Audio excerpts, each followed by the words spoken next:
This is one of the top box office attractions in the world today. Every movie is a blockbuster. He's been Conan the Barbarian, Conan the Destroyer, the Terminator, Last Action Hero. But now he's taken on his most difficult role ever. He's gone and got himself pregnant. Will you please welcome Arnold Schwarzenegger?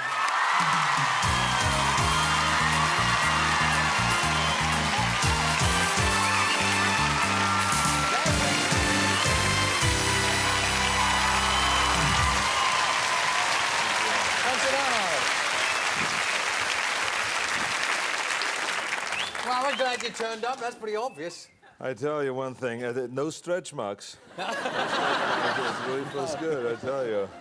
Listen, you're a big guy just standing next to you. Suddenly Well, thank you. I really appreciate that. You're a handsome guy. Oh. Yeah. Do you want to dance? Were you ever an 8-stone weakling? Did anyone ever kick sand in your face when you were a kid? No, but snow. You know, I come from Austria. Oh, I didn't cool. grow up in the beach. But I don't know if I'm sure when I was born I was 8 stone or more. I mean, I'm sure there was a time. When you were born? Yeah, exactly, yeah. Your mum would have stretch marks. Plenty. Well, you spent some time here in London, didn't you, when you were training for Mr. Universe, which you won 7 times. That's right, yes. I started my whole career actually here in London. In 1966 I came over here for the first time for the Mr. Universe contest, and then then after that I won it several more times, like you say. So my whole beginning and a bodybuilding career was right here in London and all over England, actually. Well, you did your training here. Yeah, I did a lot of training here, and I then held a lot of seminars and lectures and so on. I learned a lot also over here. A lot of the old bodybuilding champions came from England, like Reg Park, who was one of my big idols, came from England and was Mr. Universe in 1951, and then became a Hercules in the Hercules movies. So I saw him a lot on the screen, and that really inspired me to get into bodybuilding and then also to get into films. So when you're in London, by the way, who's Danny and Wag? Who were Danny and Wag in London? Do you remember them? Wag Bennett? Yeah. Yeah, Wag Bennett, yeah, Diane and Wag Bennett. Were these the people... It was Diane? Yeah, Diane Bennett. Were these the people that you were staying with at that time? That's right, Where? Yes. There was in East London, on Romford Road. It was 335 Romford Road. Oh! Yes. There's somebody going mad right now. He used to live here. Yeah, exactly. Sell the cushions. Sell the street. Sell the street. But actually, I got a funny picture there of you in, it would be the 60s? It was late 60s, that's correct, yes. Picture of you in flares, going up to Carnaby Street. Were you a fashion-conscious guy then? Because you always dressed smart. No, I wouldn't say so. I had no clothes, and I walked out in my bathing suit. That period of that time, I remember 60s well because I had a lot of hit records. I don't suppose you remember any. Oh, yes, absolutely. As a matter of fact, not far away, only a few blocks away from the house where I always stayed, there was this record store where they sold records, and I always went up there to buy your records.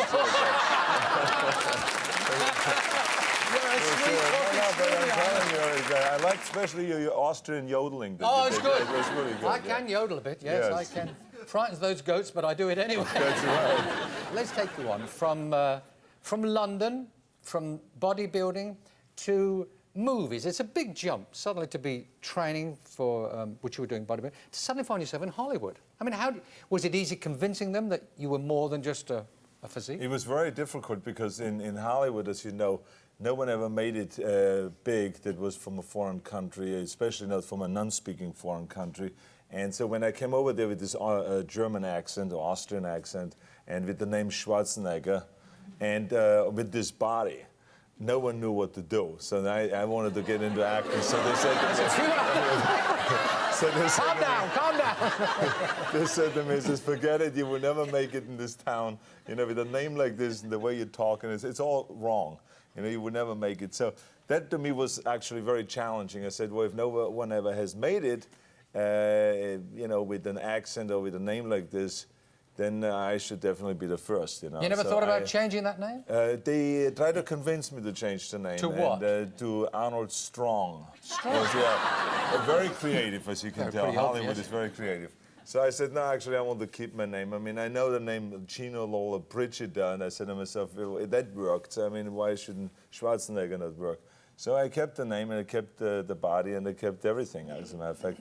And the accent, I worked very hard on it to keep the accent, you know, not to get rid of it, because I felt it was part of my charm. Yeah.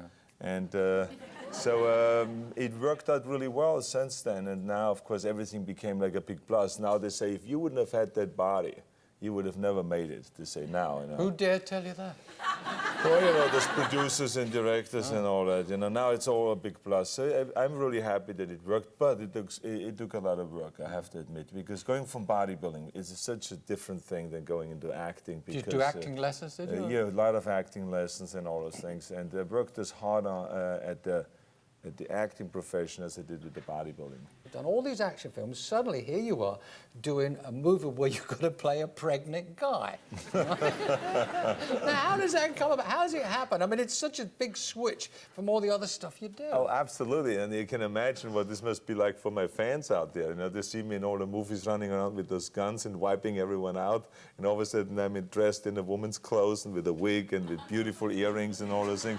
So it's quite a switch, and it's a shock for a lot of people, but I think from an acting point of view, it's really a fun thing to do, to make this kind of a switch, because you don't want to always play the same thing. So when I read this script, Junior, I was laughing from the beginning to the end, and I said, I have to do this movie. And it was really a lot of fun playing that role, I tell you. Arnold, I tell you what I found amazing, is that it is such, I mean, you won't mind me saying it's a ludicrous premise, but it sustained my interest throughout all of it. And I kept on wondering what's going to happen.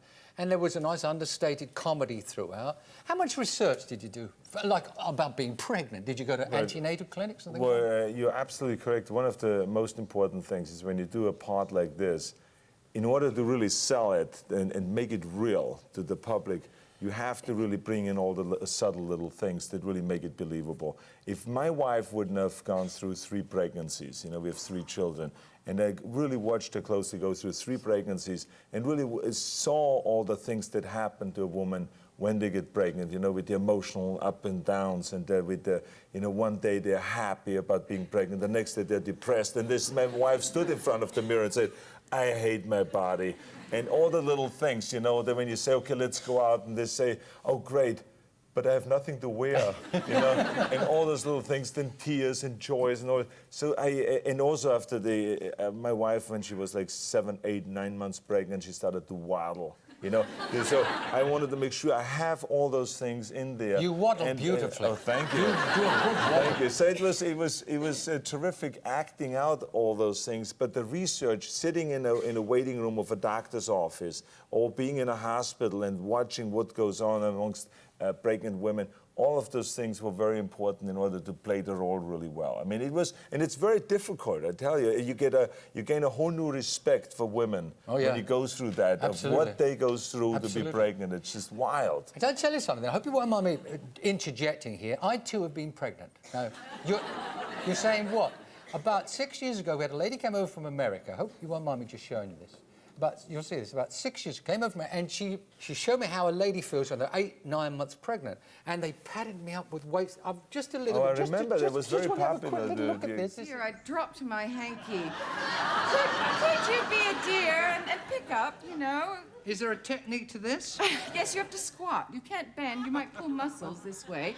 So you have to squat. I don't know which way to go.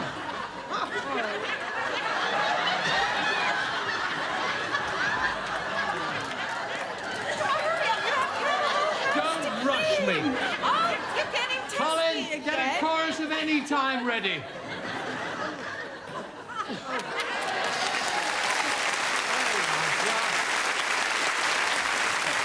I do sympathize. That is funny. They were heavy weights. It's unbelievable. I mean, I felt after the 8th month of pregnancy that I'm carrying Danny DeVito around inside the stomach. I swear to you, it was just really uncomfortable. The great thing is that when you play a part like this, is that you, at lunchtime at least, could take the stomach off. Yeah. You know, and then you put it back on and continue working on a film. But a woman cannot take it off. You know, it's like 24 hours around the clock. It's really amazing what this is like. It was fun. It was fun watching you when you were kissing Emma Thompson. There was a scene where you were trying to kiss on the couch. Exactly. Your tummy. Yeah, trying to get the stomach out of the way. Trying to move it out of the way. Exactly. Yeah. But, she was a really unbelievable Emma Thompson. 2 seconds into the meeting, she says, "Can you lie on the floor?" I said, "What?" She says, "Just lie down on the floor. I have to get to know my actors before I work with them." I said, "Okay." I said, "I've heard of Hollywood, so here we go." And I, of course, laid down on the floor on my back. And she just jumped on top of me and started rolling around. She says she has to do some exploring to get into the character and all this stuff. And there was literally, I mean, I just said hi. And she jumped on you. And it was wild. I mean, so. I can't wait to have her on the show.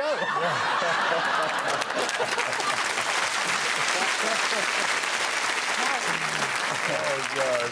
Arnold, And then it even became funny after that. Do you think it's because... I was told that you didn't know why she did it. And having seen the movie, I saw a preview. I think, you know the first scene where she comes crashing in and jumped on top of you? That's Do you think maybe she was kind of... And also breaks down any barriers between two people. If that's someone why is that she did brave it. No, to I mean, do that's it. why she did it, because she wanted to break the ice. It was a very smart thing to do.